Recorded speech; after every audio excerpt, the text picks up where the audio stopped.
Helps to turn it on. I've been intimidated enough by the podium talk today that I'm going to try not to use the podium. Too high, too low, just right, I don't know. Nico's imposing enough as it is. My name is Bill Kohl. I'm from the University of Texas School of Public Health, and I want to thank every one of you for being here near the end for our last session, which I think is going to be the best session of all. And it's not just because I'm moderating the session, it's because I think that we spent the last very productive day and a half talking about where the evidence is, what research is showing, and so forth. When it comes down to it, it's what's happening on the ground. What are we actually doing about this problem and making physical activity a public health issue? And we've been very lucky to get what I think are three stellar programs. So we can talk about some of the ins and outs, some of the challenges, and where you see things are going. I, however, am an academic, first and foremost, so I have to travel with some PowerPoint slides. And I thought I'd try to set the stage just a bit for a couple minutes. Heather is panicking because I gave her a slide deck of about 40 slides, and she said, "You only have 3 minutes." So I'll talk fast. Anyway, did anyone notice, Jamie's gone, did you notice that she started the standing ovation thing after her talk? Not before. We had to wait for Jamie's talk to give a standing ovation. So when that gets back to her, someone here is going to tell Jamie I said that, and I will regret that. We've had several talks about this. We know about the Guide to Community Preventive Services, the task force, the recommendations, the database, effective, promising, and as well as emerging strategies. In these categories, I think it's helped us tremendously as a field point to what works and where we need to, I think, put our resources to help change physical activity behavior and what we're talking about here for obesity. But nothing's moving. We've seen several people show slides from Tim Church's work talking about the decline in occupational related physical activity. Leisure time physical inactivity is probably drifting up a bit if you believe some of the data. It's still hopelessly low. Transport related physical activity, we see no change. And in household and others, it's very difficult to measure, but there's no change. So we're pretty static, I think, or stagnant where we are, suggesting that more of the same is not enough. We've got to be doing something differently, consolidating everything we've heard in the last couple of days and trying to figure out a way forward. We've got to think maybe a little differently, right? Look a little bit to the side from where everyone else is looking in this particular area.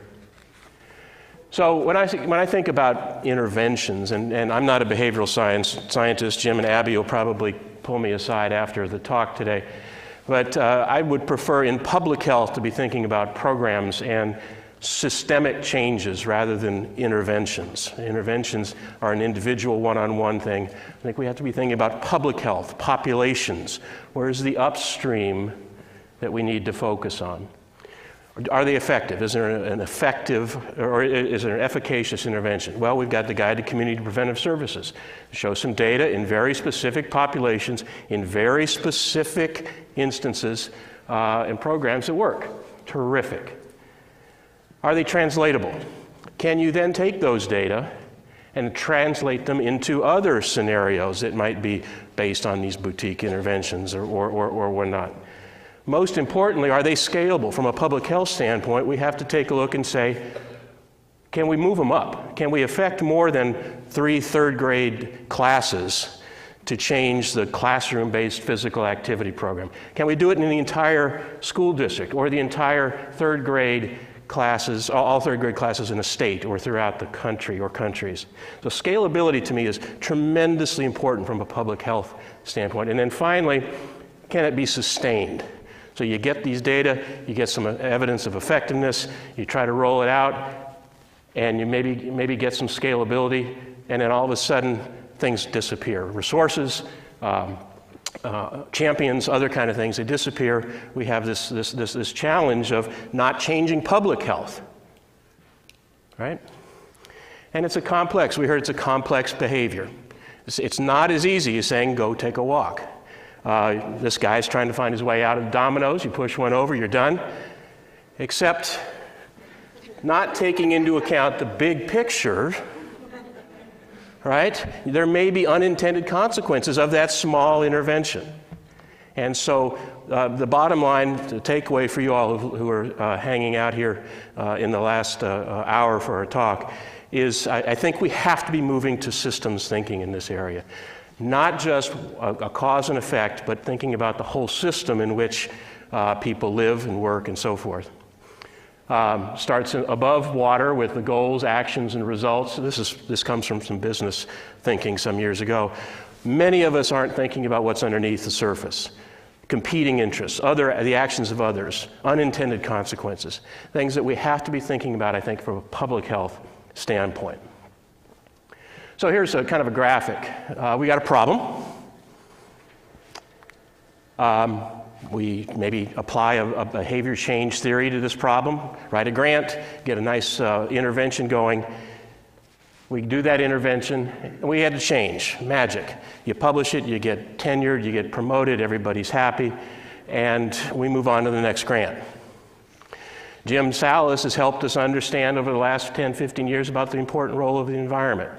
Same kind of deal. We got a problem. Maybe an environment or a policy change, right? We get a behavior change or environmental intervention, that thing changes, and you get a behavior change. Great. You publish it, you get tenured or promoted, and everybody's happy until the next grant proposal. This is not a systems approach to this problem. And I submit we have to be thinking, we heard snippets of it, I think, throughout the last, certainly today, the need to take a step back and think much more broadly. So we have a problem, we have a solution, same boxes. Wrap this around behavior change, environment, and policy change. Notice I don't have the words intervention in here, I have strategies for implementation.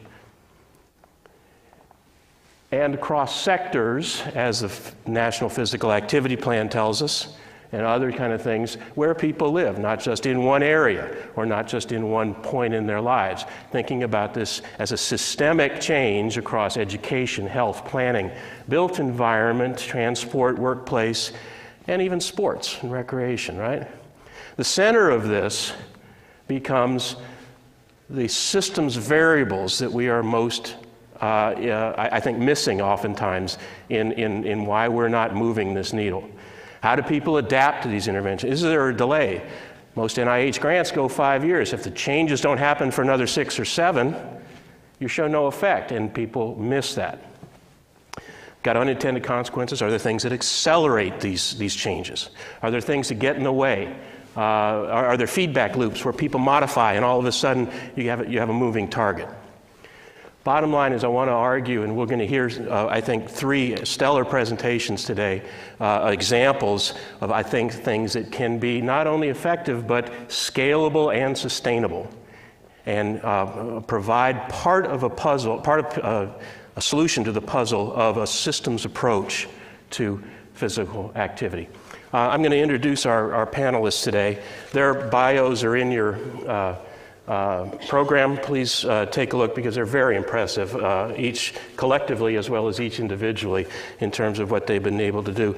Linda Fondren from Shape Up Sisters in Vicksburg, Mississippi. Sean Hinkle right here from DC Scores.